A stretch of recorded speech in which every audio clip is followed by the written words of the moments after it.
Well, hi there, and welcome to the next amazing orgasmic episode of Sovereign CEO, where we talk about location independent income, moving to a less bad country, or at least setting up an international backup plan, and doing all these things for very little money. Hang on one moment as I check the technology for these wonderful live streams. One moment, you were good. Okay. We'll start in a few minutes here. Today, I went for my first of two doctor's appointments to finally get my elbows fixed. I'm getting something called a PRP. Don't know what that is. That's where they take blood out of you and they spin it in a centrifuge and they put it in a big syringe and they inject it right into your tendon. I'm doing that tomorrow. I can't wait because I tore my elbows because I'm old. When you lift heavy weights, you got to be careful, and I wasn't. So I've finally gotten around to doing this. It's been, June. It's been like 4 or 5 months. And well, I wanted to do it today, but the doctor said, "Have you had an MRI yet?" I said, "No." I said, "Do I need one? Can we just do this?" She's like, "Well, you don't need one, but if you want to be 100% on this, you should get an MRI. That way it'll tell me exactly where to inject. So you want to do this 100% right, you should get an MRI." Okay, I'll go get an MRI. There's another 2 hours out of my day. Great. So fortunately, they were able to schedule it for, schedule that for like an hour after that particular appointment. And it was wonderful. So I had to lay there, like this with my arms sticking out on my side with my hand turned up because it's this part of my elbow. It's the inside of my elbow. Okay. So aiming like this, going like this. Okay. And then MRIs are great. It's a great invention because it's basically an X-ray without radiation. However, they have purposely designed it to piss you off. It is noisy as fuck. It makes these noises like nang, nang, nang, nang, nang, nang, nang, nang, nang, nang, nang, nang. I'm sitting there like this. You got to sit there for 30 minutes. I had to do it twice for one for each arm. So I'm laying there, nang, nang, nang, nang, nang. Oh, this is great. Nang, nang, nang, nang, nang, nang, nang, nang, nang, nang, nang, nang. Like it's blaring in your ears. It's great. They give you earplugs, but it goes right through those fucking things. Nang, nang, nang. Okay, how you doing, sir? Okay, just 14 more minutes. Nang, nang, nang, nang, nang. Tell me why. If there are any doctors in the chat or the comments, if you watch the replay of this, tell me why they made the noises so fucking loud, and then I'll tell you why your logic is fucked up. Well, Caleb, they had to make it loud because the MRI operator through the wall has to be able to hear it. Then put a fucking little speaker on his dashboard so he can hear it. It's great. Yeah, see the clicking sound, I can handle the clicking sound. One time I got an MRI in one of my ears, and it was like knock, knock, knock, knock, knock. Okay, that was bad enough. I got the knocking and the nang, nang, nang, nang, nang. Who designed this? What's his name? Give me his name and his address and his phone number. Go over to his house, and I don't initiate violence, so I guess I could yell at him. I don't know. I wouldn't yell at him because I'm Malcolm Independent. So there you go. Okay. So tomorrow I go in for my actual injection. Oh, here's what's fun. Even though this is Dubai, highest technology in the world, they give you a CD. So the doctor, when he sent me the MRI, I said, "Make sure you bring back the CD." I said, "The CD? Is this 1998? A CD? Really? They're not gonna just email it to you. They're not gonna just put it on put it up on Dropbox or give me like a USB stick. No, they're gonna give you a CD. It's bullshit." They literally say, "Yeah, it's bullshit." What the fuck? Oh, Christ almighty. All right. Do some comments really quick here. Yeah, no questions about women, please. BPC 157 is 10 times more effective than PRP for tension. In my personal experience, I had both. Oh, okay. That's too late. They're going to do, maybe that's what I'm also getting. He's going to do the blood plus something else. Some sort of vitamin? I forget. He's going to do both tomorrow. So.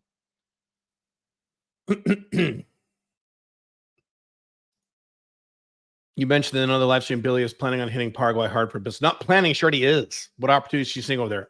A number of them. She's tied into all kinds of companies down there now. Next time I have her on, you'll have to ask her that question. Crazy. Yeah, my laptop doesn't have a CD player either. I'm like, really? Since 1990? And then the lady, the little nurse, little Filipino, every nurse in Dubai is from the Philippines, just how this works here. And so the Filipino nurse is like, "Yeah, we're lucky they don't give us a diskette." It's like working with the government.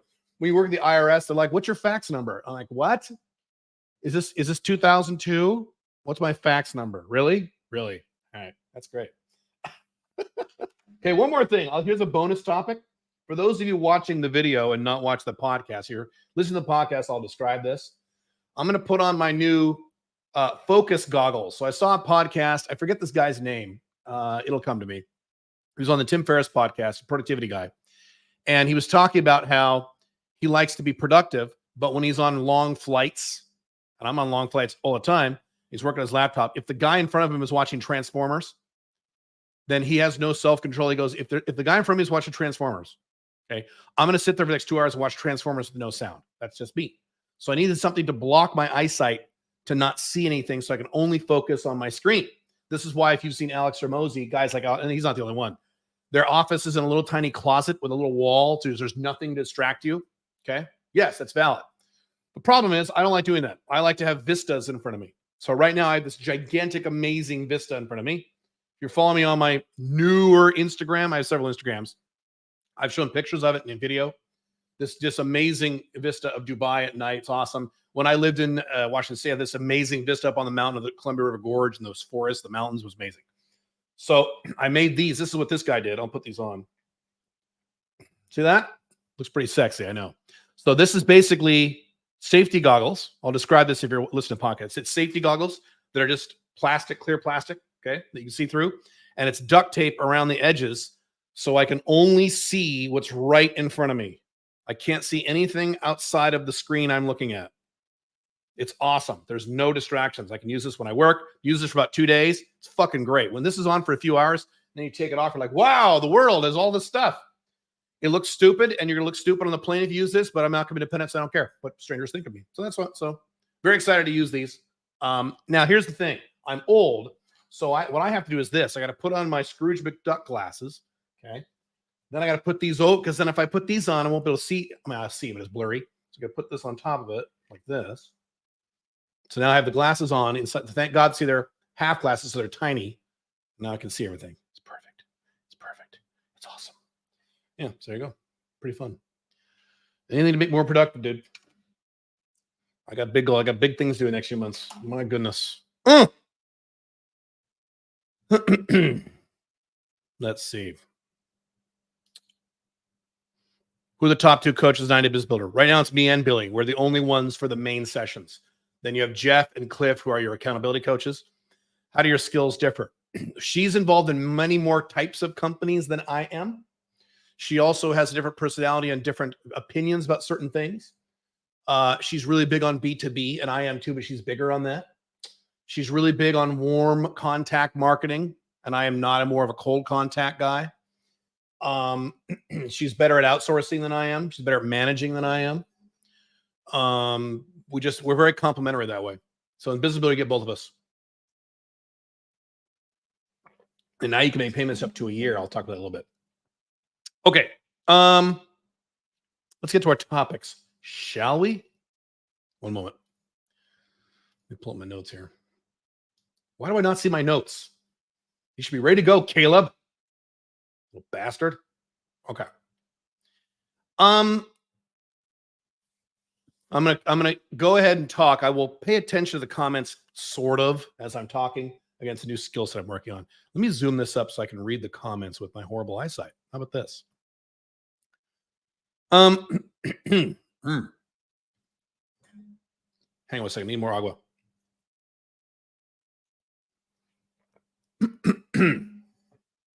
I was talking to some Ukrainians over the weekend, and one Ukrainian commented in Ukrainian to another Ukrainian.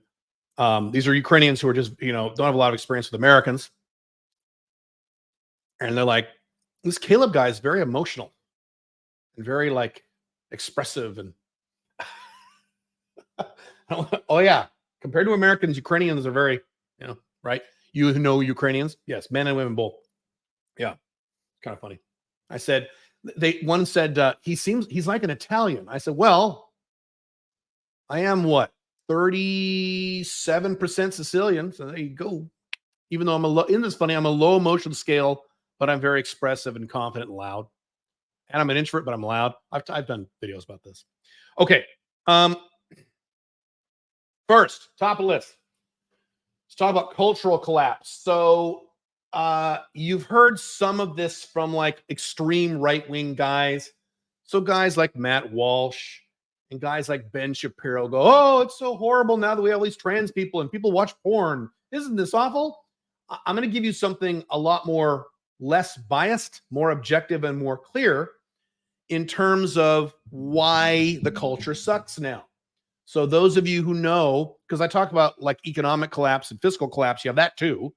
But the right wingers are right. The culture is 10 times worse. They're right about this. And why? When did this get started? So I'm going to give you one little piece to this where this gets started, and just one segment as an example of how this got started. And interestingly, I am old enough to have lived through this. So those of you who are, I would say, over the age of about, let's see, right now, over the age of about 40, certainly my age or older, you saw this happen. You saw culture be awesome and then get worse and worse all of a sudden in the mid-90s. We'll talk about that in a second.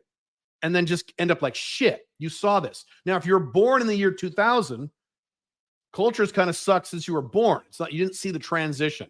And so that's why it's interesting how today's generation go back to old stuff. So my daughter, when she was in high school, she was 18, 19 years old, of her own volition, on her own. No one told her this. She started listening to the Beatles. Now, we would have never done that in the 80s when we were 18. Listened to something 2 or 3 decades. We would have never done that. That's old people music. We would have done that because the culture we had in the 80s was pretty good. But young people now sense that they're having the shitty. So also she would watch things like old movies. Like my daughter would watch like Breakfast at Tiffany's, movies like the 50s and early 60s. Like, what? Why are you watching that? Because it's really good. I'm like, I know it's good, but what the hell? It's insane. So D, I think this the problem is on your end because no one else is complaining except you. Double check my internet connection here. They're making me paranoid. Yeah, everything's fine on my end. So anyway, as I talked about in this book, The Unchained Man, there's an entire chapter on this. Talk more about that in a minute. Cultural collapse and the collapse of the U.S. began in the 90s, specifically around the mid-1990s. So you had a very strong culture in the United States from way back, whatever it was, the 1910s, 20s, 30s, 40s, 50s, 60s, 70s, 80s, and early 90s. Soon as the mid-90s hit, and I talked about that in that book, that's when the baby boomer generation took over the elites of the United States. And that's mostly a left-leaning generation. They took over from the World War II generation, which was a more conservative, right-leaning generation, as many of you know. Okay, my grandfather was in the World War II generation, and those of you who are my age and you knew these guys, it's a whole different type of man. I talked about my grandfather and men of that era. It's just a whole different. They're almost like aliens compared to men now. They actually had things like testosterone. It was amazing. So anyway, not that they were right about everything, they were wrong about a few things, but they were amazing. It's an amazing generation. And here's what happened. I'm going to just give you a segment of this in terms of one little segment that we can all relate to because we were all kids once. Some of us still are children. Some of us are mental children. We can all relate to this, and that is children's cartoons. Because that way it's a very easy example for you to assimilate because we all have a frame of reference from when we were little kids. And even now, some of you still watch cartoons. I mean, I don't watch I watch Rick. I don't watch Rick and Morty anymore. It sucks now. See, it's like Game of Thrones. It starts out great, then it sucks. Cultural collapse. So anyway, I'm gonna tell you what happened in the 80s and 90s. And those of you who are my age, you will remember this as I start talking about it. But it's probably not something you think of very much. It's something I think of a lot more often as I see the collapse of the United States and Western Europe and Canada and a little bit of things like Australia, things like that. So here's what happened. In the 70s and 80s, so I was born in the 70s, born in 1972. You are raised in the decade after you were born. So if you were born in the 90s, you're not a 90s kid, you're a 2000s kid. If you were born in the 80s, you're not an 80s kid, you're a 90s kid, right? If you were born in the 70s, like me, you're an 80s kid. If you're born in the 60s, you're a 70s kid. Just how this works, okay? Because you don't remember what happens when you're 5 years old, right? So I remember a little bit of cartoons in the late 70s. And cartoons in the 70s not all of them, a lot of them were actually made almost de facto for adults. If you watch, now we're going back to the 60s, you watch Flintstones, that shit was made for adults. And when I was a little kid in the 70s watching reruns of the Flintstones from the 60s, they would make all kinds of jokes that I did not understand at all because I was a little kid. And the laugh track would laugh, but I don't know why it was funny. Like, for example, the one I remember was Wilma and Betty, the two wives, would go to the store and they would try on a mink coat. Like, oh, I want this. This is back when women wore real animal fur, right? Again, different society. And so they go, oh, I want this mink coat. Oh, I want to buy this mink coat, Betty, but Wilma, we can't afford it. And then they would go, you hear a horn, and the horn would go, da-da-da-da-da-da, and they'd say, charge it. And then there'd be a laugh track. And I'd be a little kid going, why is that funny? I don't understand what they're saying. It's an adult joke. There are a lot of those, okay? There was a show yes, you had Super Friends and some stupid shit too. You had stupid shit too, but a lot of the cartoons in the 70s, I'll get to the 80s in a second, were very highbrow. There was a show in the late 70s, 1976, 77. It was a Tarzan show. And I watched it when I was really little, like under 10 years old, because I was born in 72. And Tarzan he was accurate to the book, so that he was Tarzan, the character doesn't go, me Tarzan, you Jane, me fuck you. That's not how Tarzan was. Tarzan in the books was very smart and eloquent and had a high IQ and was very knowledgeable. And that's how Tarzan was in the cartoon. So they would speak very eloquently and it was very highbrow language, stuff that a lot of little kids didn't understand. Then you went into the 80s when I was actually raised, okay, which is all the stuff that I grew up with, okay? And in the 80s, you had cartoons like Transformers, the G1, the original G1 Optimus Prime Megatron Transformer, okay? That was a show that adults could watch and like. It was very well written with well-developed characters, well-developed plots. Yes, it was a cartoon, yes.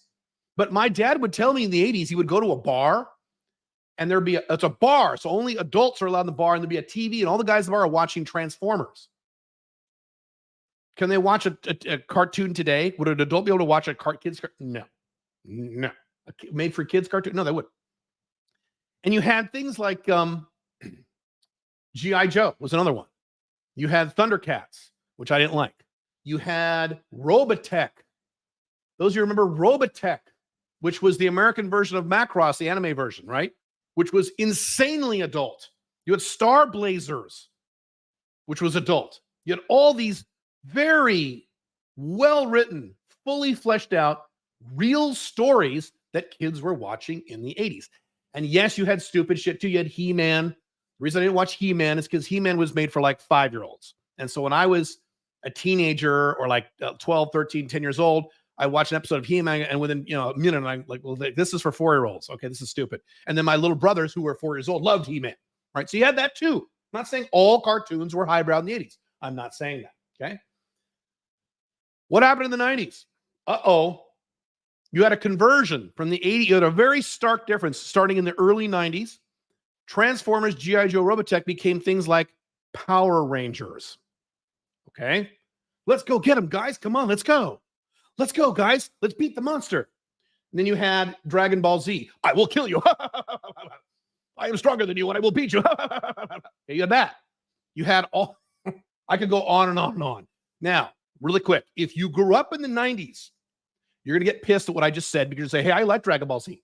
You like Dragon Ball Z because you were a little kid and you grew up on it. You didn't realize it was stupid. You didn't have a frame of reference from the 80s or the 70s, the 60s cartoons. So I'm not attacking your childhood. I'm saying that the IQ level of the writing dropped precipitously in the 90s. I've mentioned this before. Later in the 90s, you had a new Transformers show called Transformers Armada. And I remember thinking when I was like in my early 20s and 90s or mid 20s, however old I was, I went, oh, cool, a new Transformers show. This will be great.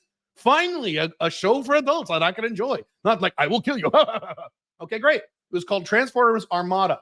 You remember that fucking show? You start watching it, and literally, it's stupid. I am Megatron, and I will I will take over the universe. And Optimus Prime's like, no, Megatron, I will stop you.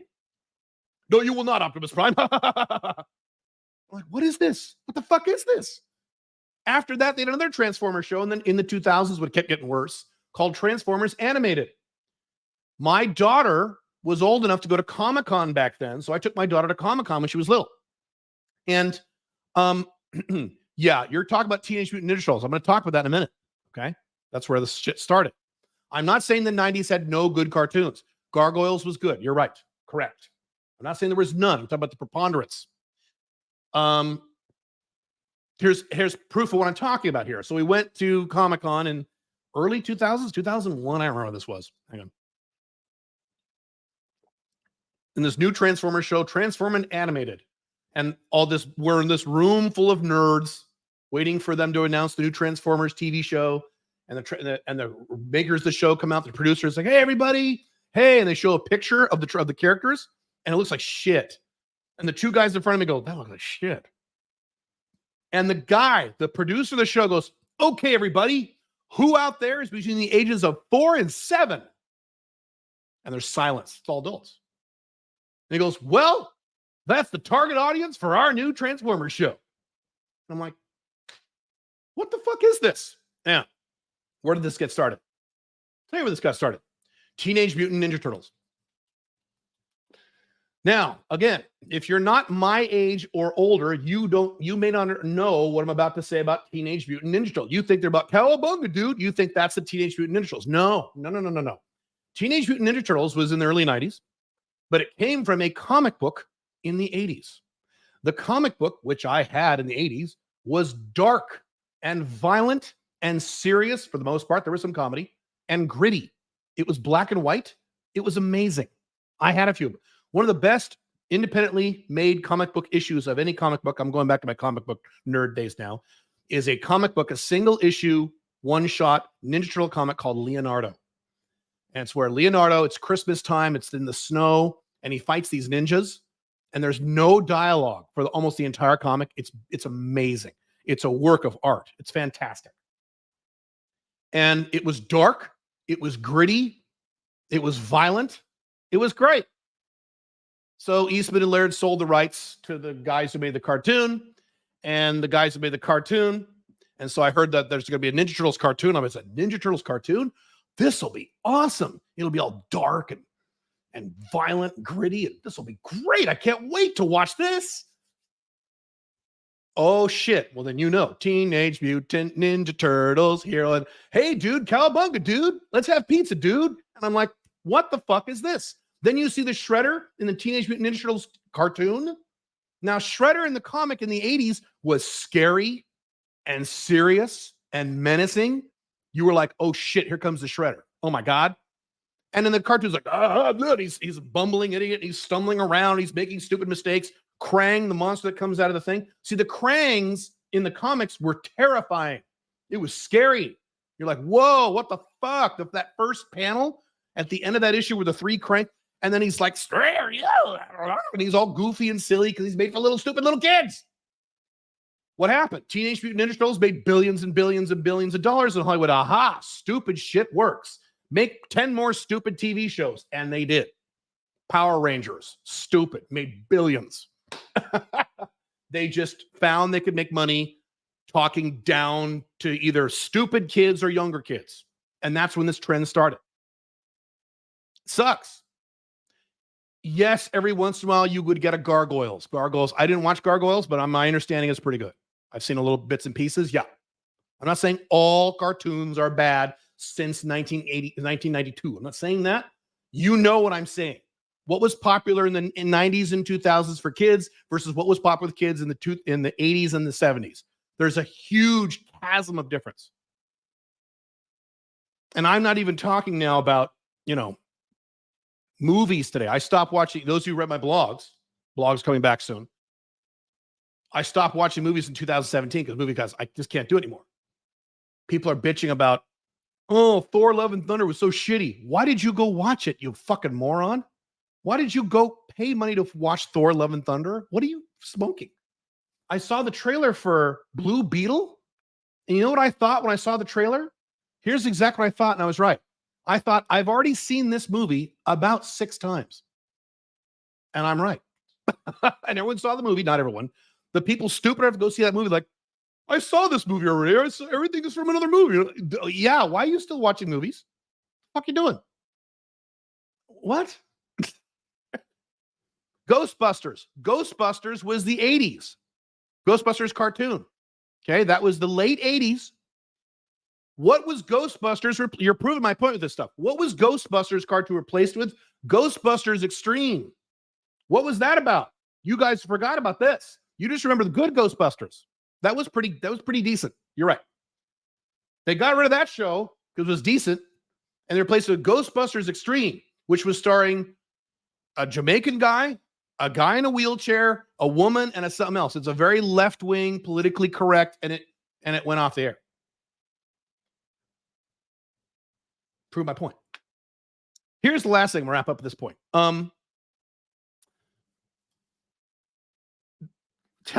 This is gonna be hard for you younger guys to admit this, okay? So you're not gonna want to admit what I'm about to tell you. Let me encapsulate this in a way that is very, very specific. When Star Wars came out, 1977, most of you are too young to understand what that meant, the way it changed the world. When people saw Star Wars, and I saw it in the movie theater when I was, 5 years old, I was in kindergarten. Okay, I was born in 72. Yeah, that's about right. And then they brought it back a few years later, and I saw it again when I was like 8 or 9. I forget. It changed the world. No one had ever seen anything like that before. In 1977, what were the movies like in the 70s? They were depressing, and this is honest. They were depressing, they were slow, and they were largely boring. They were good. There were a lot of good movies in the 70s because the culture hadn't started collapsing yet. So the quality was very good. There were some really good movies in the 70s, but it was very sad, dour, boring, slow. You'd watch a movie like Bullet in the 70s with Steve McQueen, right? And that was an action movie. And there'd be scenes where you'd see him drive up in his car, and he'd pull over the sidewalk, and you'd see him park, okay? And then he'd turn off the car, and he'd open the door and get out of his car, take his keys and put the keys in the pocket, shut the car door, walk around the car. They'd spend time watching. This is the movie. Walk around the car, walk down the sidewalk, go into 7-Eleven, okay, look around, get a beer.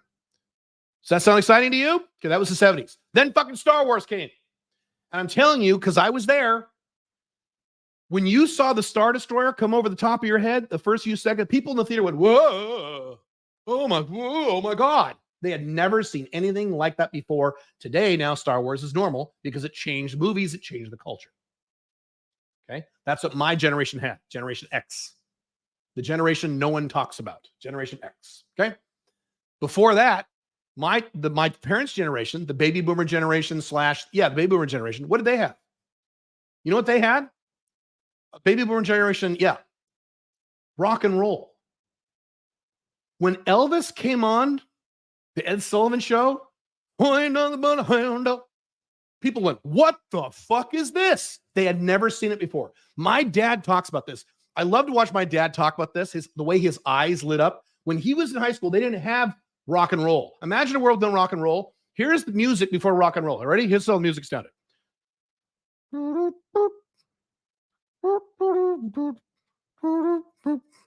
This is all music.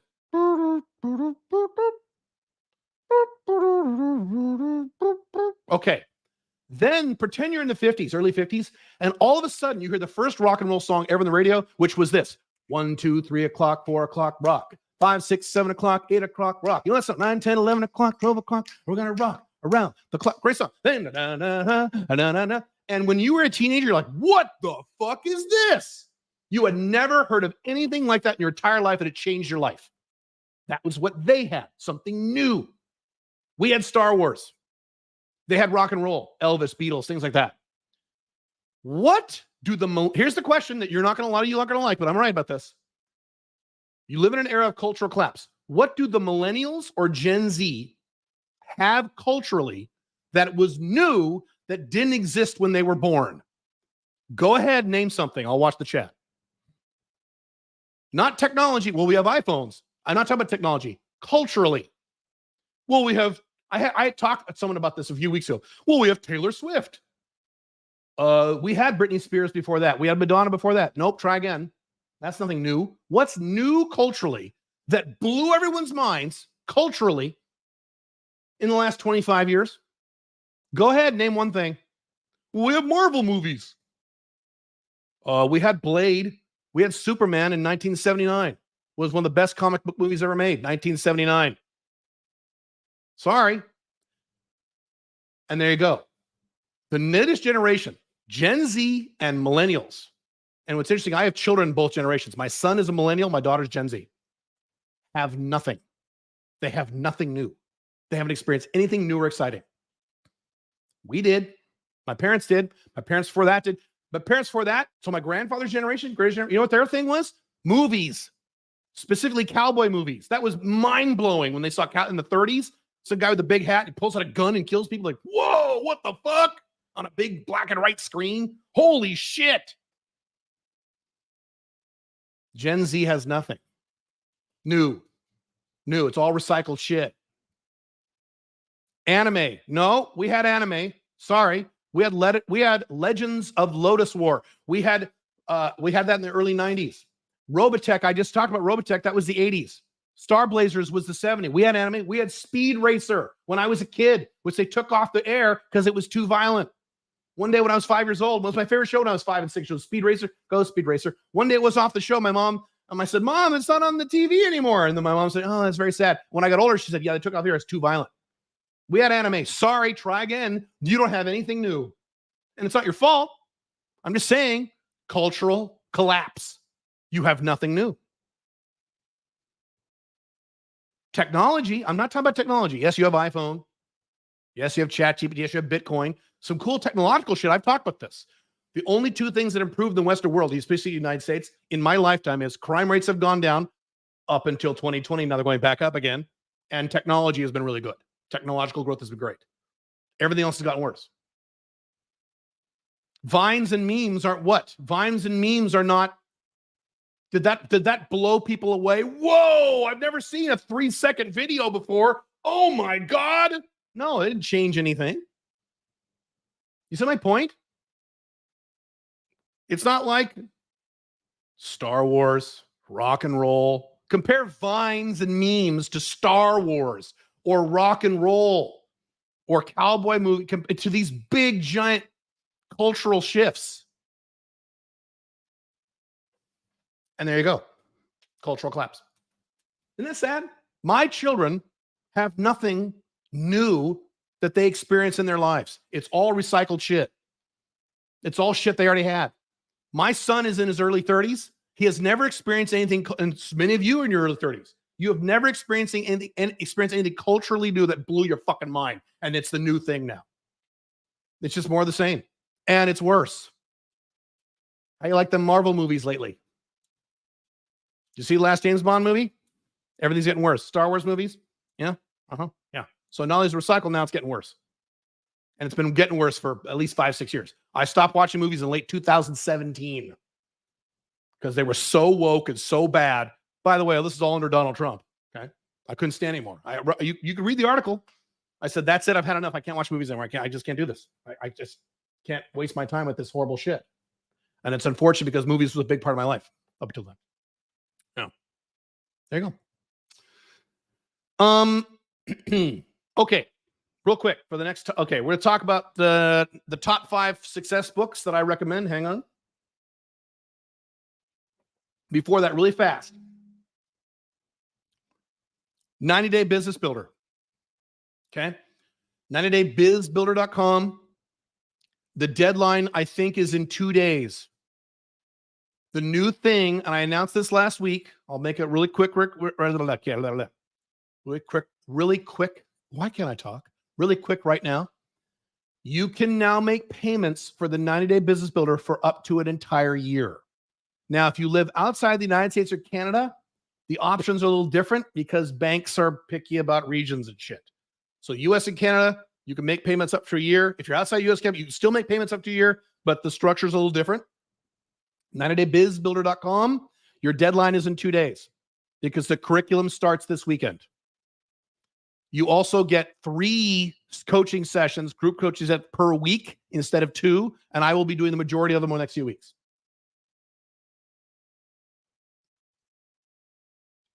This is the best this program has ever been because I have focused the entire resources of this entire company into 90-Day Business Builder. I've doubled down on this program because this is the most important program. This is the program that will make the biggest changes for the most amount of people. This is the program that will let you quit your fucking 9-to-5 job and get location independent and be free. This is it. Getting this coaching, consulting, service practice, service business ready to go, location independent, so you can be free. That's it. 90daybizbuilder.com. Also, if you want a one-on-one coach with me, I think I have one slot left. I think. Let me put the banner up really quick. Hang on. If you're already in the 90 Day Business Builders, you just get the extra new weekly session starting next week for free. You get it for free. You're welcome. Hang on one sec. Show 90daybizbuilder.com. One-on-one coaching with me. 2 slots. I don't know if there's 2. I think there's 1. I don't remember how many slots. He'll just delete that part. Okay, save. I don't want to give incorrect info. All right, 90daybizbuilder.com and Sovereign CEO/IO. Sovereign CEO. We're going to change the name of Sovereign CEO. We're changing the name for a number of reasons. It was a good while it lasted. We need to change it. We're going to rebrand it. SovereignCEO.io/coaching. I think I have 1 or 2 slots left for my one-on-one coaching stuff. And you can get in as low as 5,000. It used to be 10,000, dropped to 5 because I have it under a very specific structure now. So that is also available. You better hurry up on that one, though. What else want to talk about that? I think that's it. 90daybizbuilder.com. 90daybizbuilder.com. One-on-one coaching. Yes. So both of those, you have a few days left. So this is Monday. I think the deadline is Wednesday for 90 Day Biz Builder. We might extend it one more day. We don't want to sign people up right before we start we don't like rushing around like that. It gets to be kind of a mess. So no. All right. Ahmad, I answered that question in the last live stream. Go watch it on my YouTube channel. So obviously I talked about the Israel-Palestine conflict. Went into whole big detail about that. Okay. All right. Let's talk about the top 5 business books that I have ever read that I recommend for you, or at least most of you. I have read, I don't know what the number is. It's hundreds and hundreds and hundreds of books throughout the course of my life. Could be 1,000. I don't know. I used to have a number in my head, but I don't think it's accurate. I have a lot of fucking books. Do you need a credit card to be on monthly plan of 90 Biz Builder? How else would you pay for it? You can't write us a check. No, not a credit card, a debit card. You can have a debit card, credit card, or Visa debit card. Otherwise, how should you pay for it? Bitcoin? Well, Bitcoin. We'll look at something for Bitcoin. All right. So anyway, I tried to narrow down. I think about this a lot. If I could only recommend 5 books for you to read out of the hundreds I've read, which were those 5? These are the 5 books that had the biggest impact on me that I think were the biggest impact on most of you. So first, book number 0. This is a bonus book. Is this one right here? Unchained Man. This is mine. This will change your life. I'm updating this book right now. You can go to, what's the website for that? I have so many websites, right? Unchainedmanbook.io. Unchainedmanbook.io. And you can pre-order the new book. Plus, there will be a new course. It'll be unlike any other course I've done before, where it's a 30-day course. You get a video a day on how to convert from a beta male to an alpha male. Beta male to an sorry, I can't talk. Beta male to an alpha male 2.0. This is for men. Sorry, women. Or an alpha male 1.0 to an alpha male 2.0. Read this book. Or you can wait and get the new one. Or if you can't wait, it's $7. $7, you get the current one. The current one's still valid. Okay? All right. So this is the best book in all of human history. This is it right here. I'm not a totally objective statement, not biased. All right, yeah.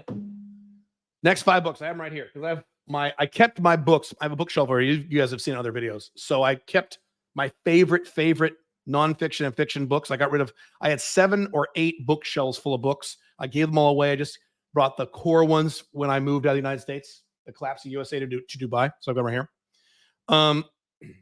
So these are listed in no particular order. Okay. No particular order. All 5 are awesome. Okay. Winning Through Intimidation by Robert Ringer. There are 2 versions of this book. The first one is this one that he wrote in the late 1960s. This is the one you want. There is another version you get on Amazon now where he rewrote it and updated it when he was a much older man, and it's nicer and sweeter. It's fine. This one's better if you can find it, the original version. If you can't find the original version, you can read the current one. He talks here about how in 1960 or late 1960s dollars, he went from $24,000 a year income to something like $700,000 a year in 1960s dollars. Robert Ringer is my favorite nonfiction author. The guy's awesome. He's fucking amazing. And the core concept of this book is that it's not about intimidating. It's about you don't have to get someone's permission to be successful quickly. Societal programming tells you you have to work really hard and put your nose to the grindstone and work for 25 years or 15 years, and then you can make a lot of money. He's like, well, fuck you. No, you can do it 1 year. You do it 6 months. You just go. You don't need anyone's permission. Cool. So that's the first one. Next one. A lot of you guys have heard about this. This is probably the most well-known of the books on this list. 7 Habits of Highly Effective People by Stephen Covey, who I met. This is not an easy read. This is a difficult read. So you focus on this book. I remember reading this book speaking in the 90s. I was in the 90s. I still had not gotten full-time in my business. I was in my early 20s. And I would read this on my lunch breaks. I was working for First Interstate Bank corporate offices before they were bought by Wells Fargo. And I would go off to a part of the building that was this big, and I remember doing this. This is like 1993, something like that, 4, I forget. This big empty part of the building was all dark where they had this like furniture stacked up in like old chairs. I would sit and I would read this book. Changed my life. Time management, mission, lifestyle, goals. It's all in this. Strongly, strongly recommend this book. It's old, but it's still valid, 100%. It does not age at all. Not an easy book to read. Just suck it up. Okay. Next one. Launch by Jeff Walker. This book is like I spent like $14 for this book on Amazon. And this book has made me literally, and this is literal, millions of dollars. This is one of those crazy ROI books. I read this book, and this book, just this little stupid little skinny little book, has made me 7-figure amount of money. This little book. Yeah. Launch. It's one of these books I wish I had read 5 years before because I could have, but I was stupid.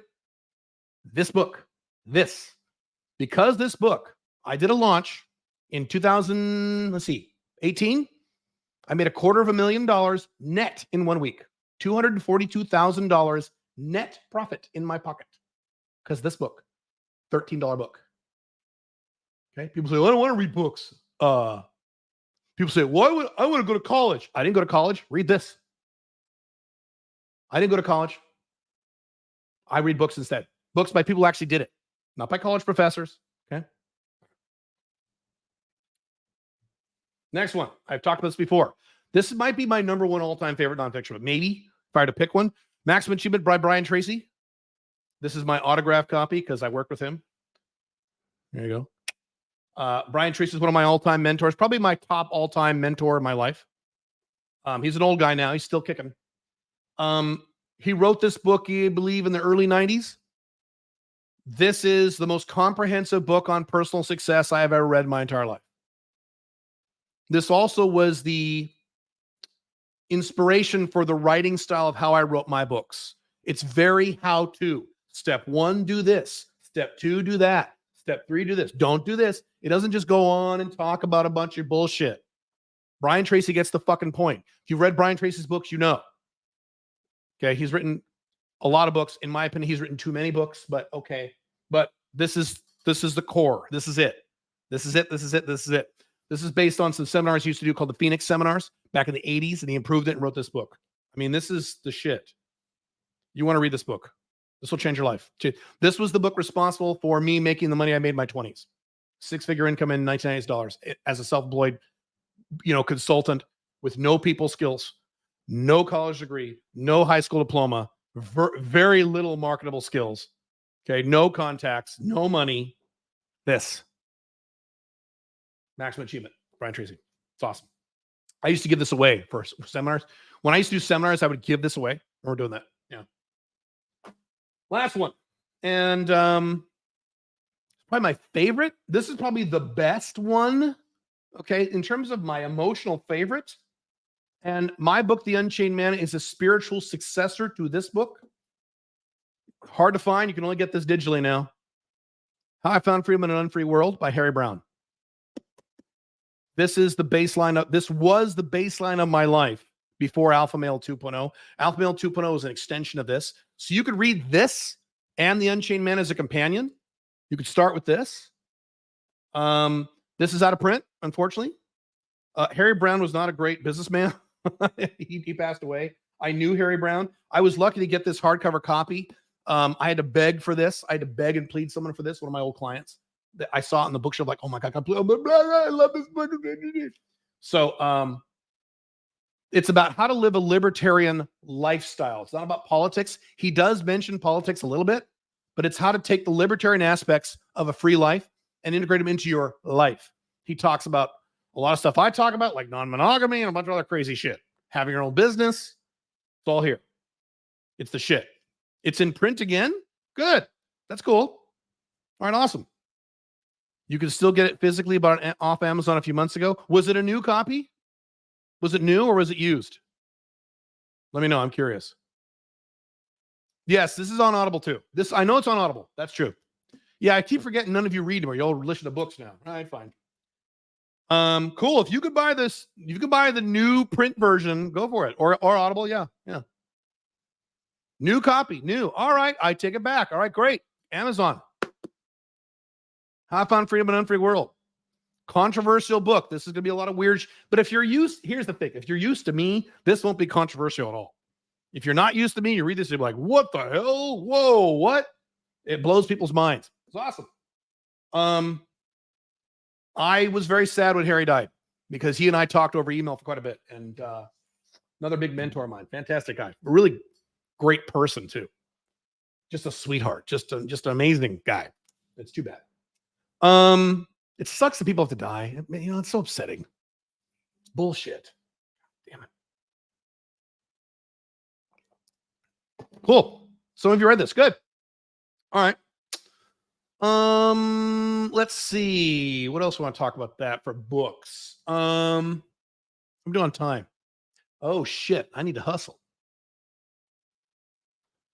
Once inside 90 Day Business Builder, do we need to spend any money on ads or software? You don't have to. There's 2 tracks in the 90 Day Business Builder. One that costs money for advertising. We have another track that is free advertising. So no, you do not need to spend any more money. Nope. You can if you want. You don't have to. If you don't want to spend any money on ads, we show you how to get clients without spending any money on ads. We've had guys in the 90 Day Business Builder program get clients $3,000, $5,000, $6,000 in the first few weeks without a single penny spent in advertising. We showed them how to do it. Yep. Okay. Okay. Next topic. Where are we here? Okay. This is a complicated one. Let me explain this. As I have mentioned in the last live stream, and as if you were part of these programs, you are well aware of this, I have recently started to delete products and services from my company. Very sadly, about a week ago, I still feel bad about this. I will probably feel bad about this for the next 6 months. I had to permanently terminate the UMS program, which is the Unchained Man Society, formerly known as the SMIC program, as well as the Founders Sanctum program. I just canceled the entire programs and shut them down. There's a bunch of other things I am in the process of canceling and shutting down right now. Matter of fact, after this live stream, in about an hour after this, I have a long meeting with Billy. We're going to shut down some more shit. Why am I doing that? Brings up the topic of how many things should you sell? My advice has always been and always will be, when you are starting a new business or a relatively new business, you want to sell many, many, many, many, many things. I love these guys who start a business and they write a book and they put it on Amazon and they say, buy my book, everybody. And that's their business. That's not a business. I'm sorry. No, it's not a business. Okay. You need to sell many different. I have about 16 different income streams. How would that be possible if I only sold one thing? When you sell multiple things, you do several magical things.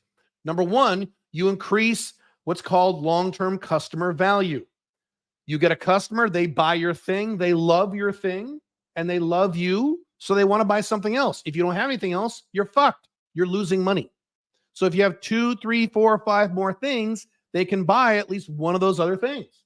So it raises the value of every customer you get. So when I get a new customer, my lifetime customer value is extraordinarily high because there's like 57, literally 50, 60 different things they can buy. I've got, 15 different courses, 15 different mini courses, 8 different books. I had 4 or 5 different coaching programs. We have 6 or 7 different type of events. It's not difficult to make a lot of money per customer when A, you're selling stuff that actually solves people's problem and actually gives people what they want, and B, you have many of them. It makes it easier to get from zero to the money. Now, you don't start all your products or new things at once. If you start a new business, we talk about this 90-day business builder. You start with one thing, you sell one thing, you start selling it. When you start regularly selling it, start making money at it, then you put it on autopilot, you start the next thing. And you sell that, the next product or service or thing or information, product, service, or information. Okay. Then you bring up the next thing. I didn't start my first internet company and immediately sell 14 things. I sold one thing. Then I added another thing. Then I added another thing. Then I added another thing. Then I added another thing. And then over the years, now I got a 10,000 fucking things. Okay. This is important. Now, the reason I'm making this distinction is you're hearing a lot of advice. So if you watch a lot of business YouTubers or read a lot of business books, you're going to hear the advice of a lot of people, including people like Alex Hormozi, who I like. And they will say, sell one thing. Don't sell a bunch of things. That's stupid. Sell one thing. Sell one thing. Just sell one thing. Every company, I am part of a mastermind group. There's a guy in that group who went to a group of people, a group of very, very wealthy internet people, okay, people of my caliber, plus people beyond my caliber, frankly. And he was talking about, every internet company, every online company that does at least $10 million a year, they have one thing in one funnel. They sell one thing with one funnel, one thing in one funnel. I said, yeah, exactly. So who's right? Am I right or is Alex Hormozi right? We're both right. If you pay close attention to the guys who say, just sell one thing, just sell one thing, just sell one thing. That's stupid to sell a bunch of things. Make one thing and just go all in on that thing. Those are guys who are already making 7-figure incomes with 7-figure or 8-figure, or in some cases, 9-figure companies. Is that you? No. So what you want to do is sell many things to get from zero to the $85,000 a year or higher, which is the minimum requirement for the stuff we talk about here at Sovereign CEO for maximum long-term happiness, or to get to a 6-figure income or whatever. Okay. You want to get from zero to the money fast. You could do that with multiple things instead of one thing. Especially if your one thing is $5,000, $6,000, $10,000. Difficult to sell when you start a new business. Possible. You can do it. You can do it. You can do it. You can do it.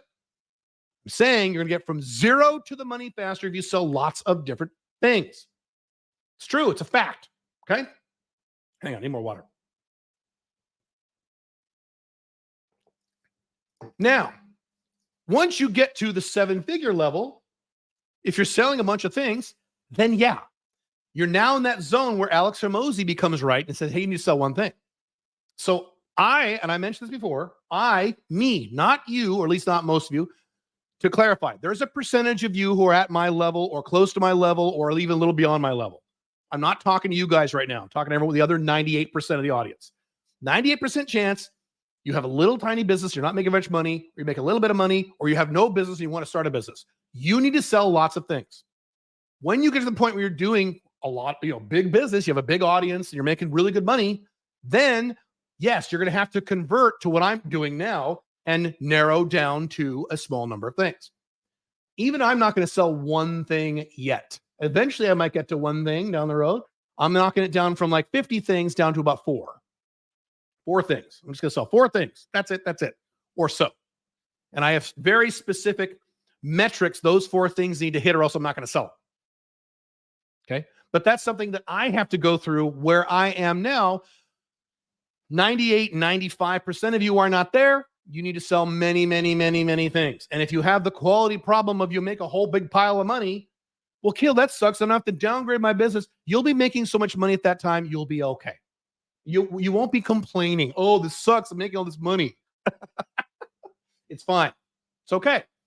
The only possible exception I can think of is that if you're already a successful business person, you're starting your second business, third business, fourth business, you got plenty of capital to start that business, and you want to start a business for selling one thing from the ground up, you're going to pour a bunch of ads into it. You're going to do a Patrick Bet David, or you're going to do a Ty Lopez. You have one thing and you're going to dump millions of dollars because you have million in that. Okay, that's different. But again, you're at that level already. See my point? So that's the question. That answers the question. Should you sell one thing or many things? Many things if you're making under $1 million a year or so. Could there be exceptions? Yes. Yes. Yes. Yes. There are always exceptions. Kayla, what about this one exception? Okay, great. There's a one exception. Yes. Okay. And if you're making, somewhere, I would say, I don't know what the number, the cutoff is, 700,000, 800,000 a year plus, and you want to go to the big numbers, great. Knock it down to one thing or two things or three. Yeah, it's fine.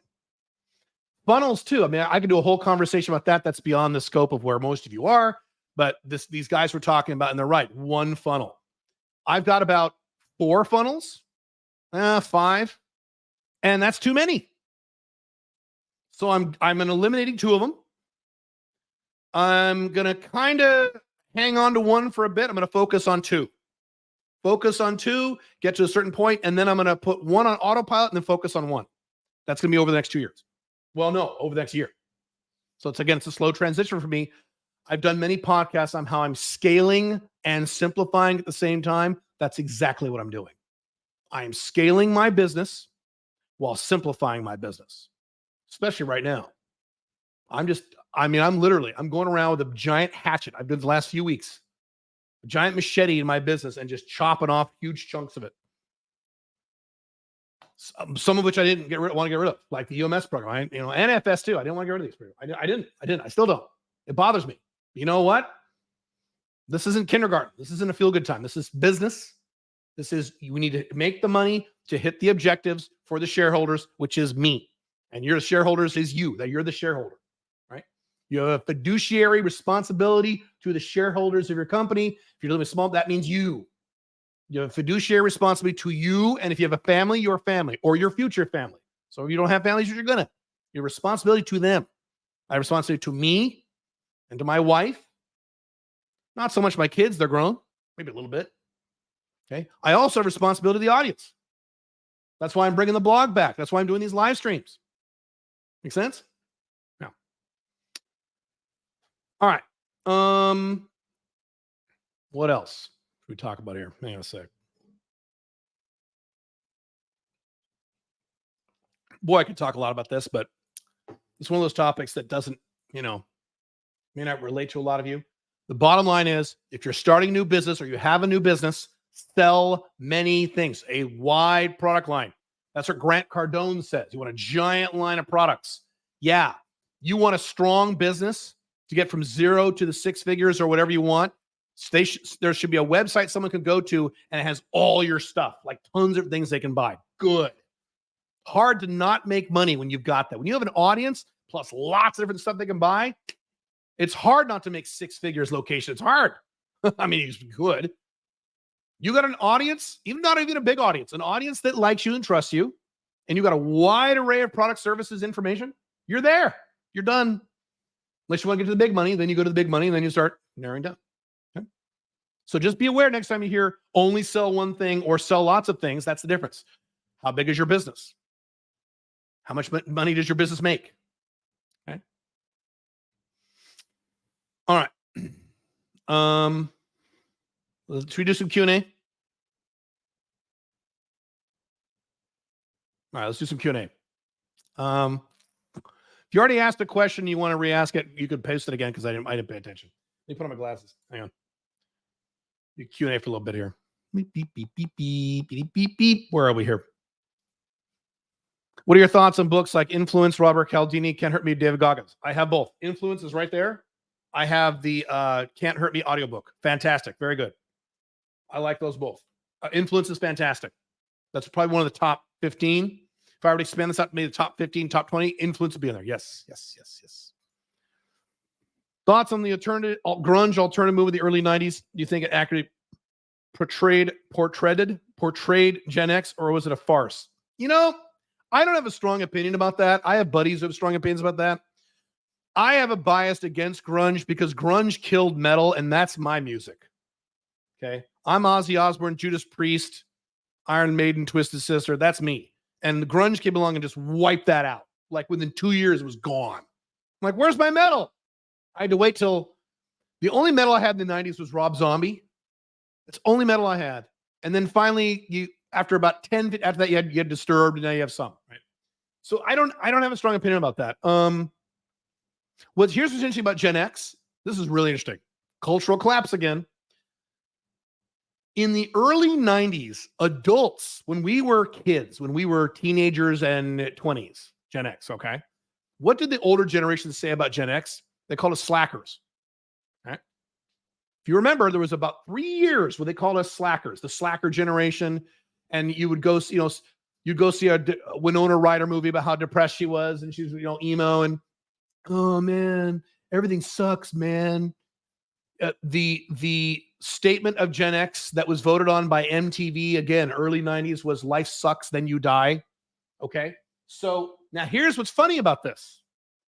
Within about 3 years, no one called us slackers anymore. It vanished out of this cultural zeitgeist because once Gen X went to work, baby boomers and the World War II generation said, oh, they are hardworking. Okay, I guess they're good. Whereas now, people still call millennials lazy and still call Gen Z lazy even after 10, 15 years. Don't they? Why is that?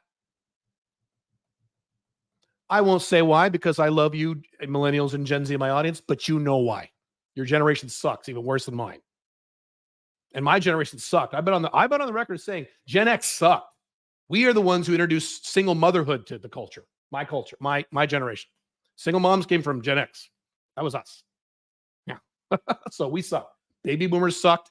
But you know what? Millennials, Gen Z, even worse. And whatever's coming after Gen Z, my God, I don't even want to know. Every woman in Gen Z, I know a little bit about Gen Z women. Every woman in Gen Z has anxiety, depression, anxiety. They all have it. All of them, 100%. An entire generation. Men too. I had a guy on my blog when I was talking about millennials once, like, it's really easy to bash millennials. And I said, yes, it is. Why? Why is it easy? And again, I'm on the record as saying my generation sucks. Unlike most of you, I'm objective about this stuff. It's like when I used to bash Europe. I still bash Europe, okay? But on the forums back in the day, I would bash Europe.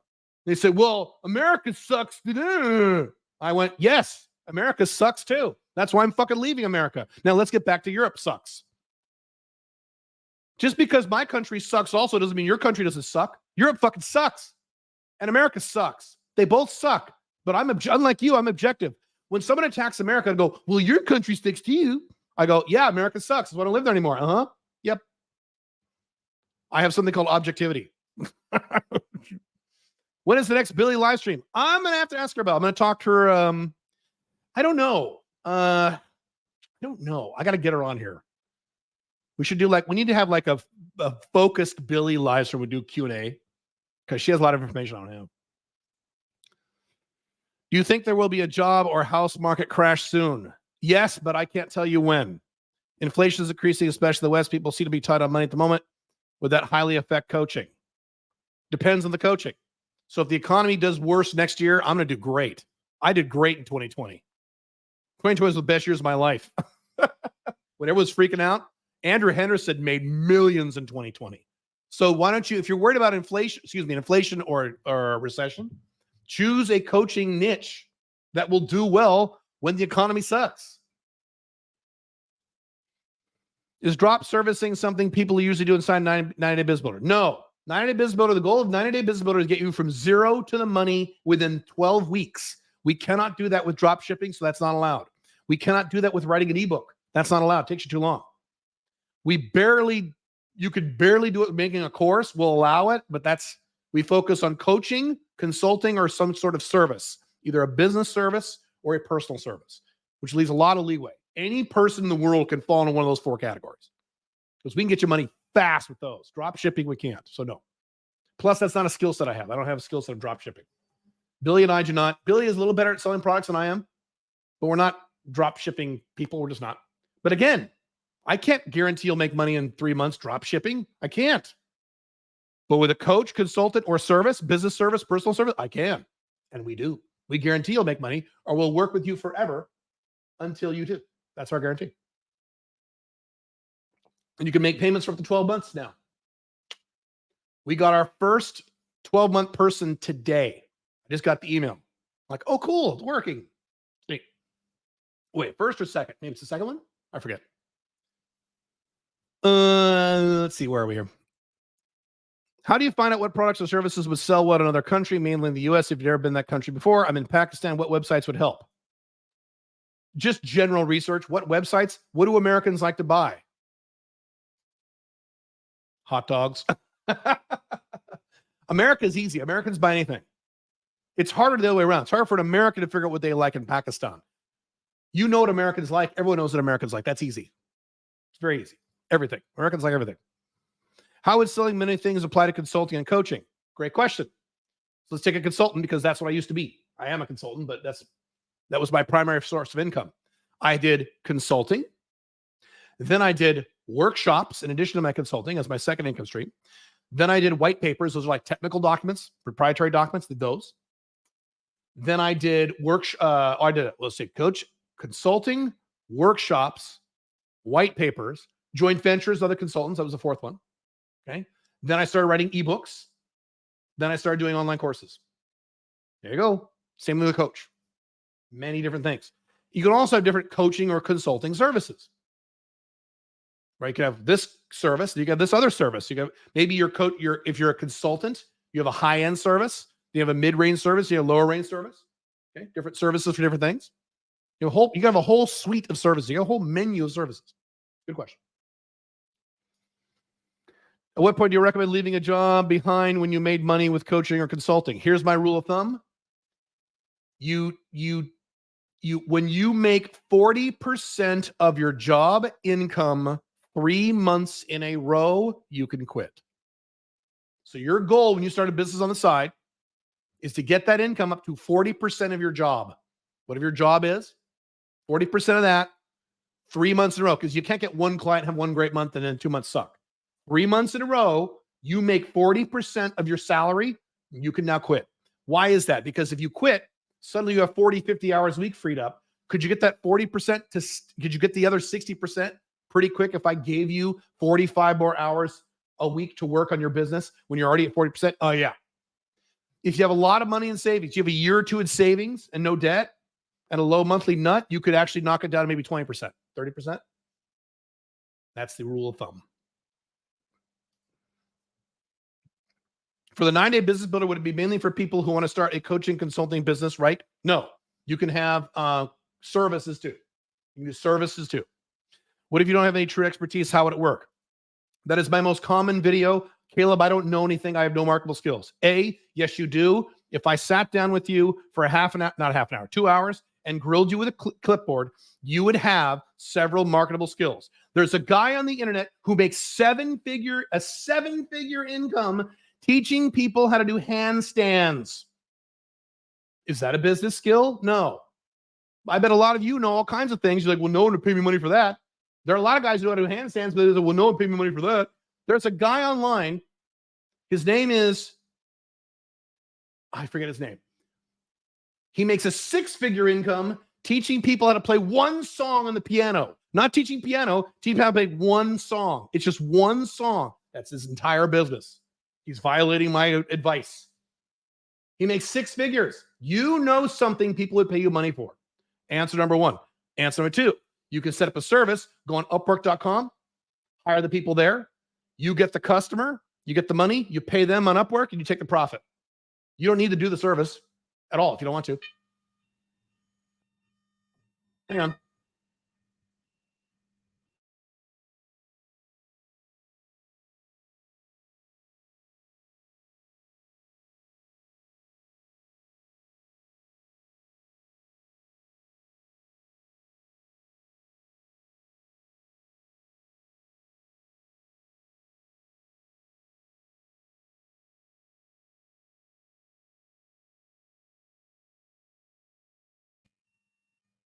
The alarm's still going.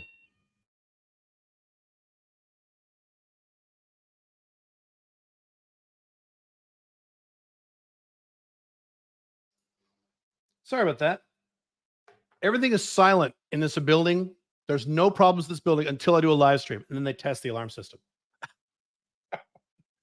So you can do, there are a lot of guys online who set up little marketing companies. How dentists can get more patients. They get a dentist client. They hire people on Upwork from Pakistan, Bangladesh, right? People like Romessa. Okay. Actually, not people like Romessa. She's more money.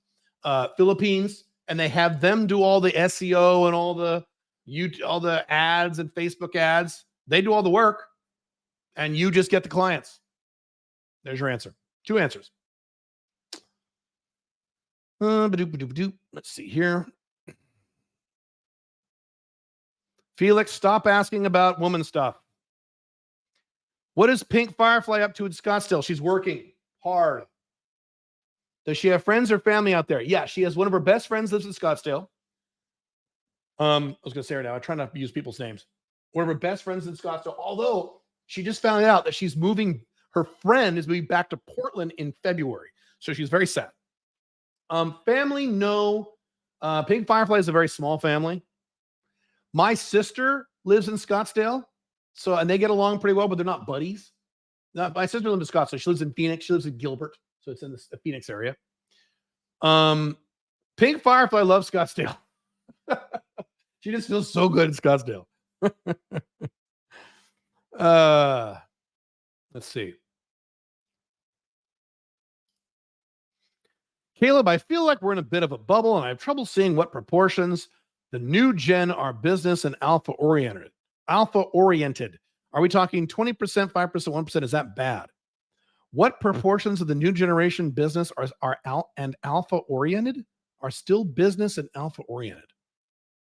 Oh, what percentage of the new generation are interested in starting their own business? Well, if you count the gig economy, a lot more. But I don't count gigs as your own business. I'm a DoorDash driver and I do Uber and I do Lyft. That's not a business. That's gigs. So if you deduct that, it's less because people don't want to work.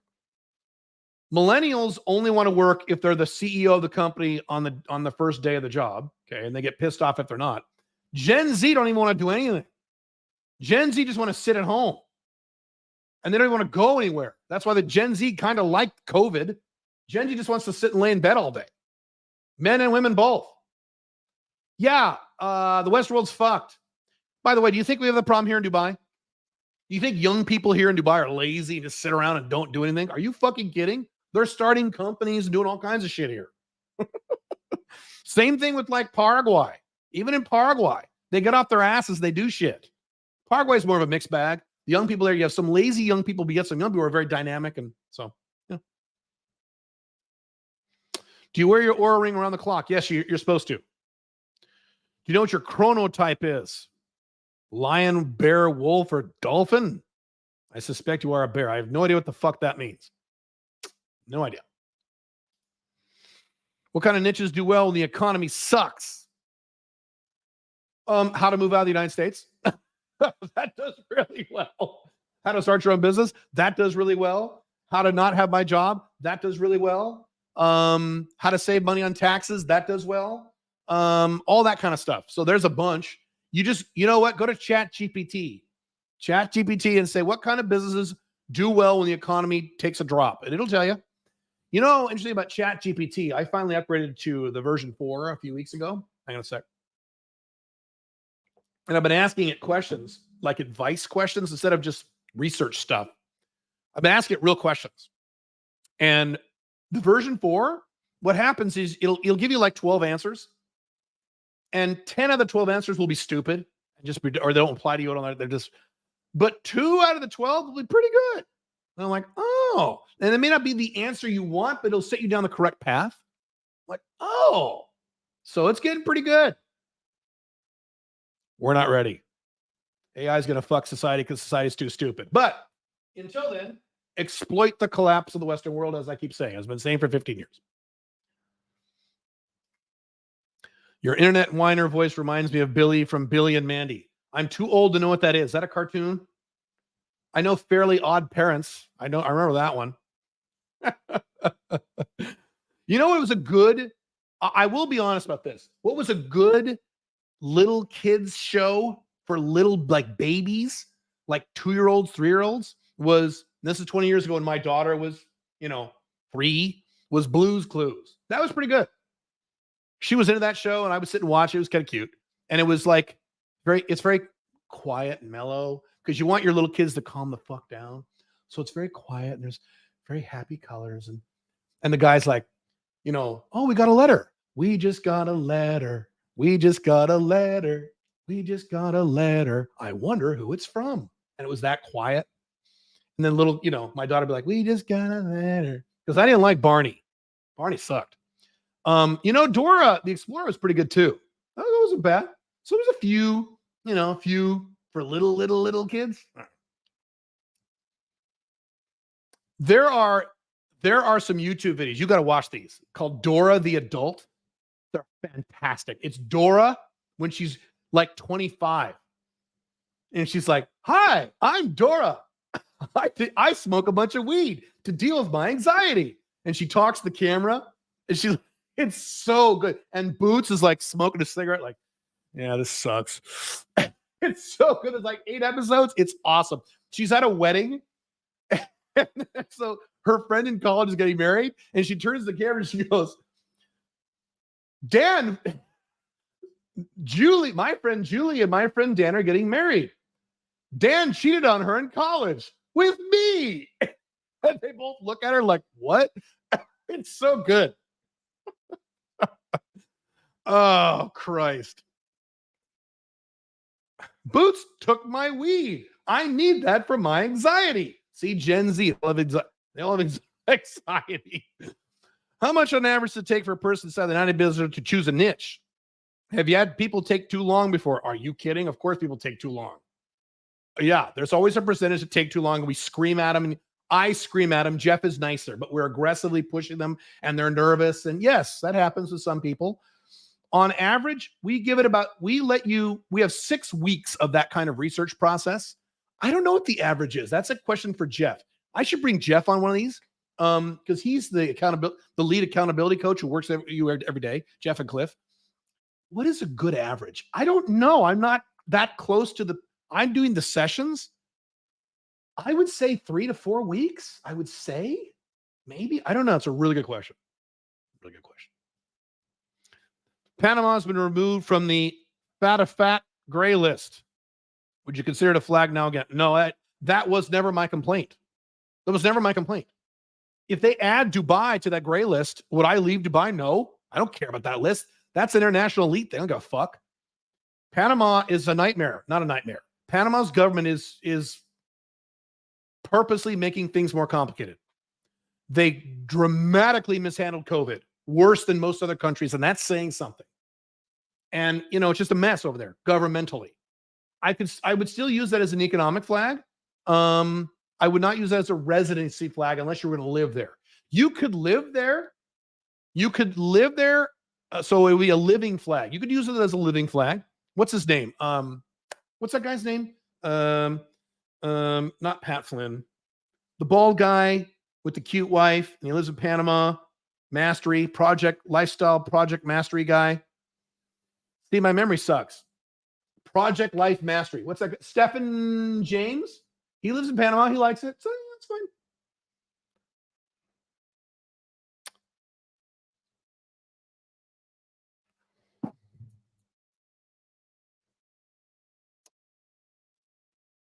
All right, a few more questions. I'm going to go.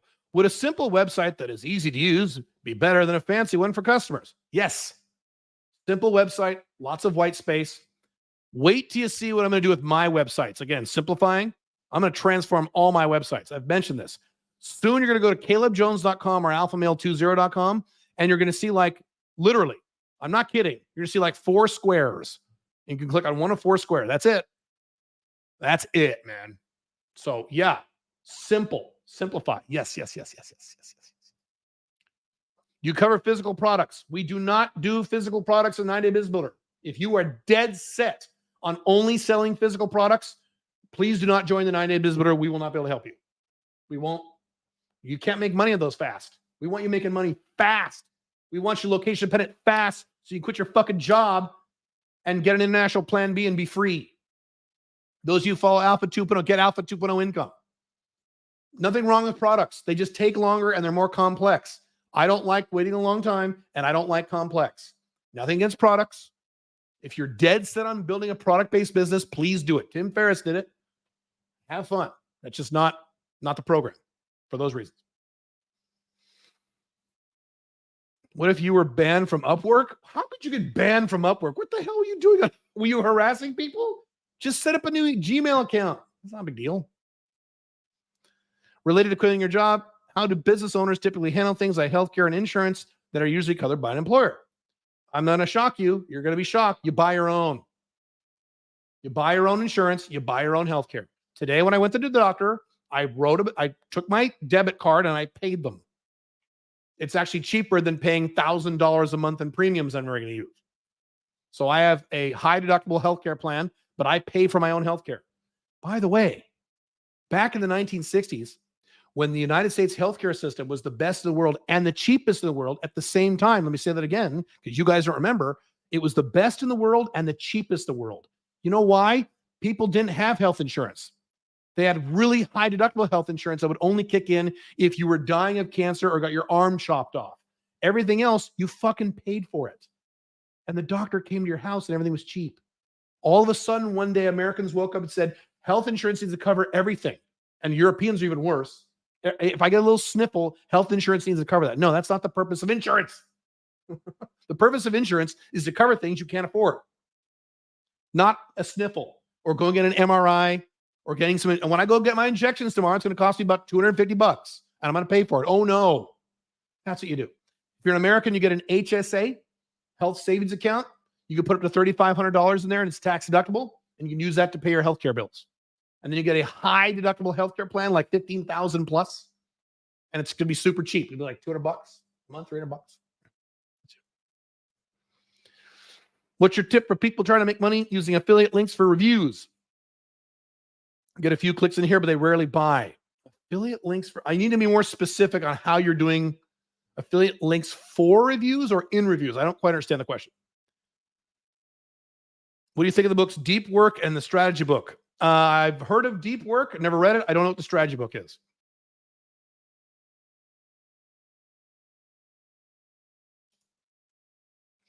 What if you have two different skills and want to create coaching for each inside the 90 Days Business Builder? We teach you how to build one business at a time.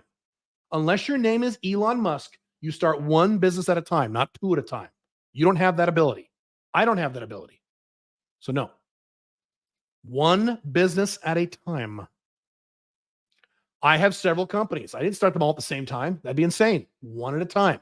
Get one business up and running to a certain monthly income. You put it on what's called maintenance mode. Then you start the next one. You just keep that plate spinning just to keep, and then you start the next one. Get that to a certain point. Then you put this one on maintenance mode, go back and scale business 1 or start business 3. I have entire blog articles about how to do this. Will coaches, the business builder, help us decide whether to take track 1 or 2 in regard to costs for ads and other things? Absolutely. We help you with all that stuff. We walk you through all that stuff. You bet. I'm from the 1980s, used to turn into Pee Wee Herman's Playhouse. Okay, so there's a good example. My dad, when he was in his fucking 40s, early 50s, would watch Pee Wee's Playhouse. And he loved it. He thought it was fucking hilarious. Because that guy, Pee Wee Herman, had some real talent. He did. Real comedic timing. He was really fucking good. And that's my point. Could I in my 50s sit down and watch a kid's show today? Nope. Because they're stupid. So yeah. Dragon Tales. My daughter would watch that when she was little. Dragon Tales, going down to Dragonland. When my daughter was a baby, I'd walk by her in the bathroom. She'd be taking a bath, right? She was a baby, like 2, okay?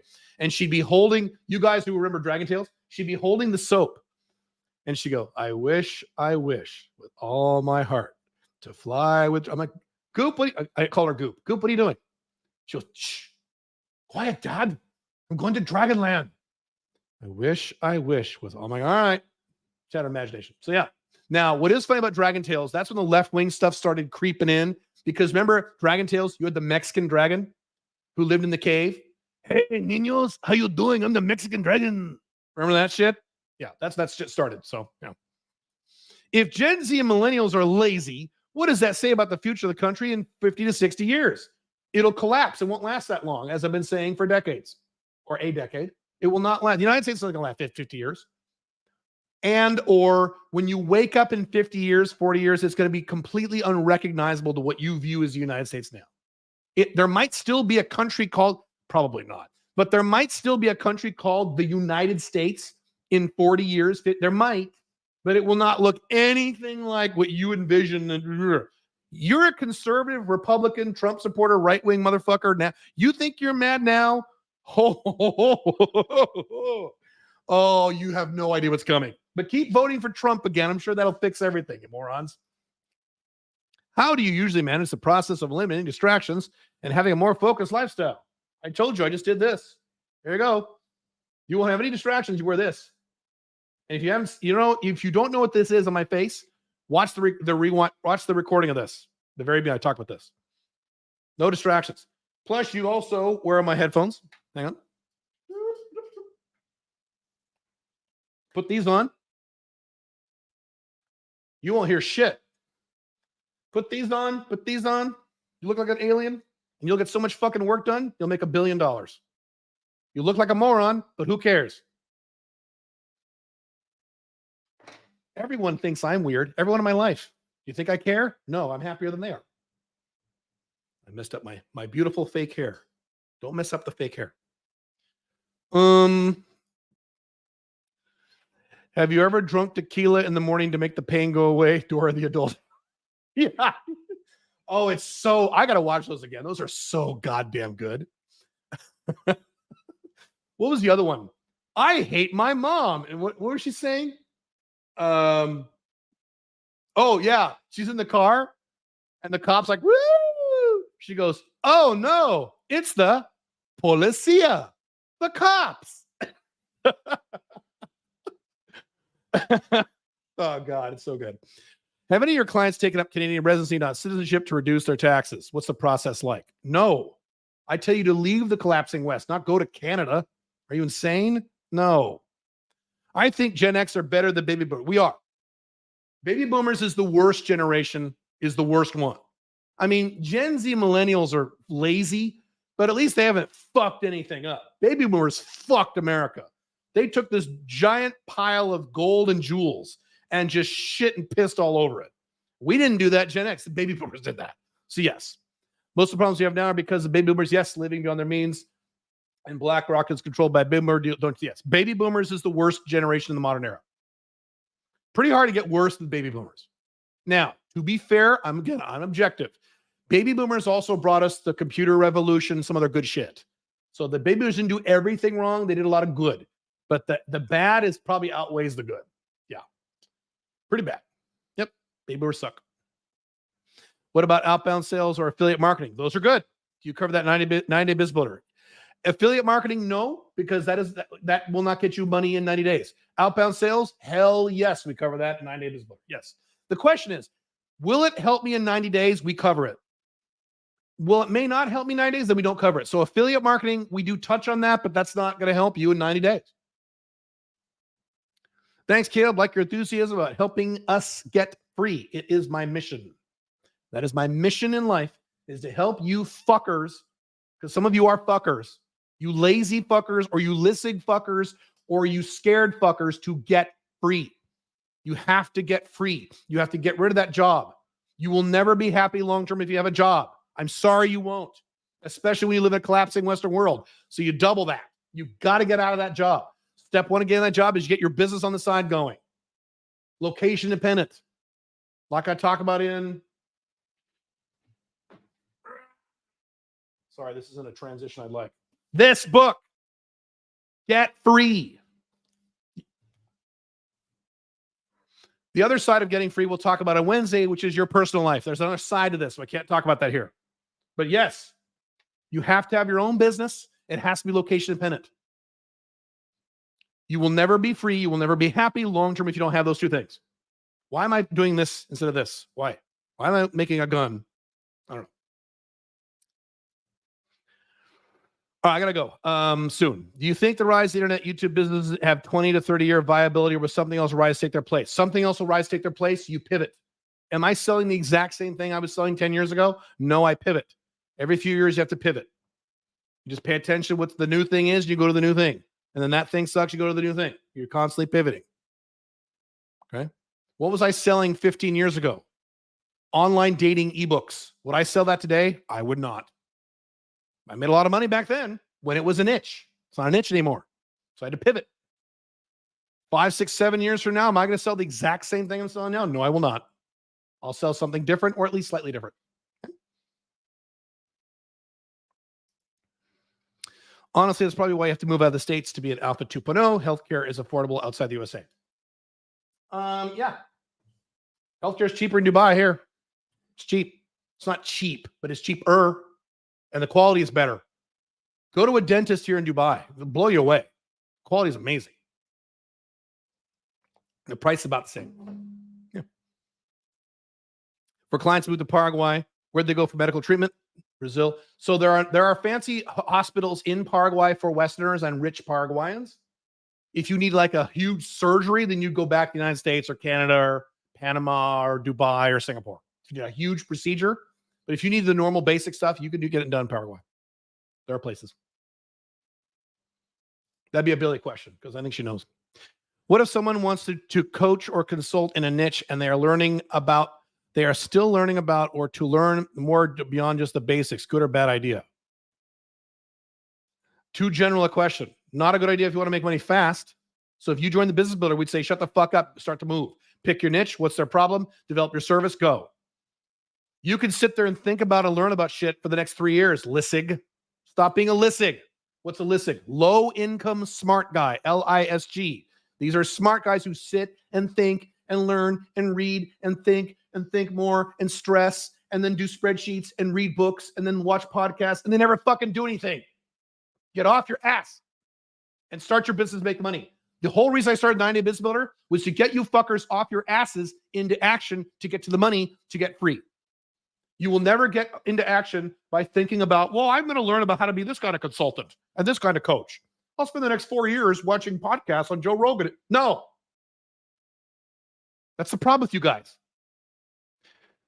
More specific on affiliate links question, I make a review of an iPhone or YouTube live streaming. I mentioned how you shouldn't mirror the front screen.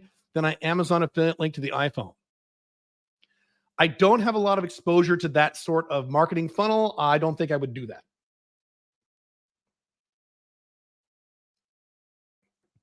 What are your thoughts on the agency model? There's no such thing as an agency model. You help people get clients. That's it. A marketing agency is compared to being a coach consultant, which is faster, easier to scale. Both are good. You can absolutely do a marketing agency, hire people in network to do the stuff, or do it yourself to start. Perfectly great. Do it. I said this, the Business Builder. If you don't want to find what the niche's problem is, just help people get more help people get more customers, clients, or patients. Just be a marketing agency. Fine. My son makes a lot of money doing that. Romessa, I keep saying her name wrong. Romessa makes a lot of money doing that. I know a lot of young people kicking ass, helping people get more customers, clients, or patients. And in most cases, if they're smart, they outsource it. They don't do it themselves. They have someone else do the work on Upwork. What's the minimum you recommend to coach per hour? Do not charge by the hour. Do not charge by the hour. Charge by the project or by the retainer. Do not charge by the hour. Very bad idea. I wish Texas and Oklahoma had the balls to succeed. No state will secede from the United States before it's too late. Eventually they will secede, but it'll already be horrible by then. I've said this. The odds are very low. Every state in the United States is left-wing. This fantasy that Texas is right-wing, go look at the last election results for Texas. Biden barely lost by like 1%. Biden won Arizona, and that's supposed to be right-wing. No, it's not.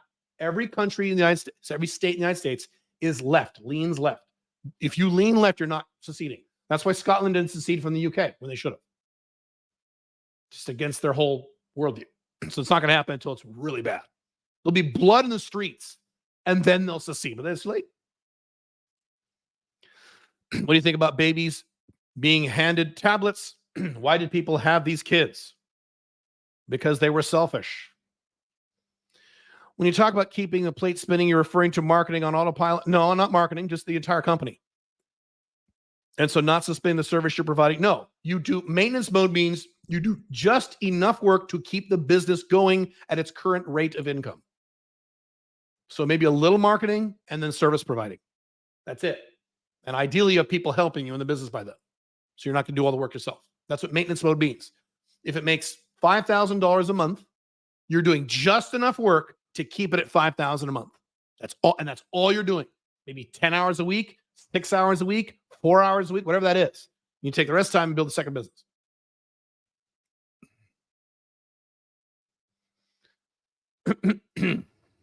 Caleb, I think you misread. I wrote, give up Canadian residency for tax purposes. Oh, have I worked with people who have left Canada? Yes. Many. Yes, many. One of the guys coming to Dubai in a week is Canadian, I believe. Yes, the answer is yes. The baby boomers fuck up real estate market too in the U.S. or not? That's an oversimplification. Everyone fucked that up. Gen Z, the elites, everybody. I watched Jake Tran's video about health insurance and how they are scamming the American citizens. Yep. I've written entire articles on my blog. The American healthcare system is a scam.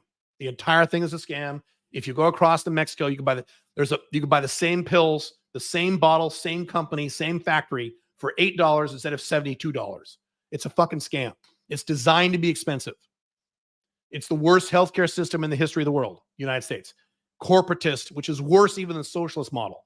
The socialist European model is terrible, but it's less bad than U.S. Because in the U.S., you have big corporations plus big government making it a huge clusterfuck. It's bad. Yep. What are the common mistakes or bad habits you see holding young guys in their early 20s back from succeeding in business and life generally? They sit on their asses and don't take action and think and watch videos and read podcasts. They don't do anything. They don't take action. They think too much. They think and study too much because they're scared. They're scared. They're pussies. They're low T, and they're top of the school system, not make any mistakes. So they just keep thinking about stuff and commenting on Facebook and commenting on Twitter, and watching YouTube videos and thinking more. They don't do shit. That's it. Of all the cities in the USA, why Scottsdale, not cities like Savannah, Jacksonville, and Nashville? Ask my wife. That is her decision, not mine. You're making a G Gillion because you're American? You're making I don't know what your abbreviation is. I don't know what you're making. I don't know. Got my first international flag in Armenia. I know the adjacent enemy rule, but I like Yerevan so much. I'd love to stay longer there. Do you think it's a stupid idea? No. You need to get a little cabin or something west of Yerevan. You'll be fine. West of Yerevan, you'll be fine. And then you don't have to stay there all year. I wouldn't stay there more than 6 months because they'll tax you. It's a problem in Armenia. The problem in Armenia is not Azerbaijan. The problem in Armenia is their tax structure. It's like Mexico. Now, if you don't mind, sure. Dude, Armenia is one of my favorite places in the whole world. Yerevan's amazing. I'm going back in February? I forget. I can't wait to go. Can't wait.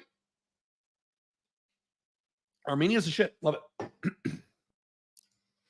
What are your thoughts on Hillary Clinton? Go read my Caleb Jones blog, my old blog.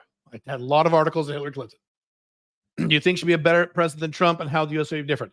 Hillary Clinton is the most successful criminal in mainstream American politics. I said that many times. I called her the lizard queen. She is awful. Would she be better than Trump? She'd be as bad. They'd be about the same. They'd be as bad. Trump was awful. Hillary would have been awful, perhaps more awful. I would have preferred Trump because at least Trump cut my taxes. He didn't cut your taxes. I'm a high-income guy. He cut my taxes. The only two things that Trump did correctly when he was president, he handled Kim Jong-un pretty well. Good. He cut my taxes, not your taxes. He raised your taxes, but he cut my taxes. Other than that, he fucked everything up. Hillary, wouldn't have cut my taxes. But the government would not have grown as quickly under Hillary because the right-wingers would have suppressed her government growth.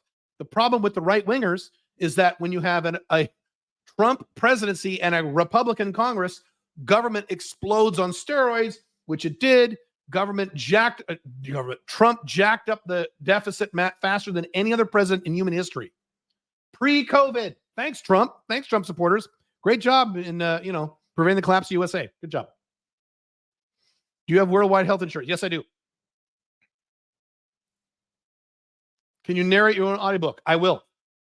Do you still think there will not be a civil war or dictatorship in the USA? I didn't say there wouldn't be a dictatorship. I said there will not be a civil war. There will not be a civil war. There'll be civil unrest. There will not be a civil war. Americans are not going to pick up a gun and go shoot other Americans. They're not going to do that.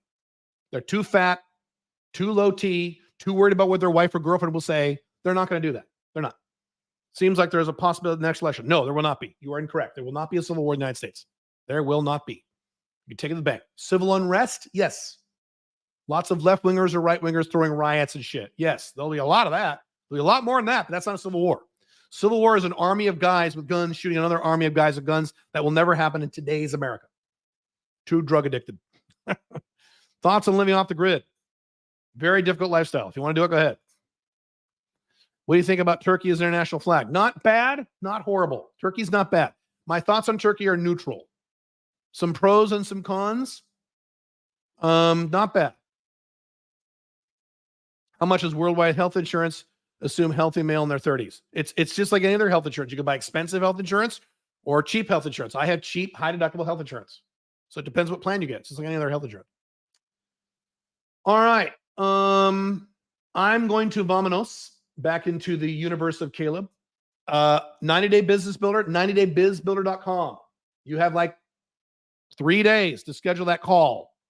And you can make payments now up to a year to get your business up and running and making you money within 3 months so you could quit your 9-to-5 job and be free and finally get off your ass and actually make this happen. We will walk you through. We take you by the hand. We walk you through the entire process, myself included.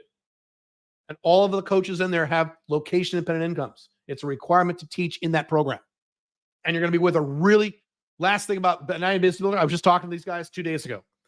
We have a really good group who are really sharp, and you will learn a whole bunch of stuff from the group that you'll never learn from the coaches. So you don't learn just from the coaches, you learn from everybody in the group because they're all going through what you're going through, and they have a lot of experience. They're awesome. We have a really good group right now. Really good group. I mean, when these people start leaving in a few months, it's almost like I should pay them to stay. That's how good they are because they're there for 3 months, right? So yes. No, the Unchained book is not out. This is the old Unchained Man that was published in 2014. This is the original. The new book is not out. If the new book was out, are you kidding? I'd be blasting that all over all my channels. It's not out yet. It's coming. I'm working on it. I can't rush it. It's going to be a bit. So yes, it's coming. And then coaching with me if you want to do it. I think I have 1 or 2 slots. I don't remember. Cool. All right. Those of you who are interested in Alpha Male 2.0, I will see you on the next live stream in 2 days. That'll be Wednesday at 1 p.m. If you go to the Alpha Male 2.0 YouTube channel, you will see the topics we will discuss there. Cool. All right, guys. Have fun.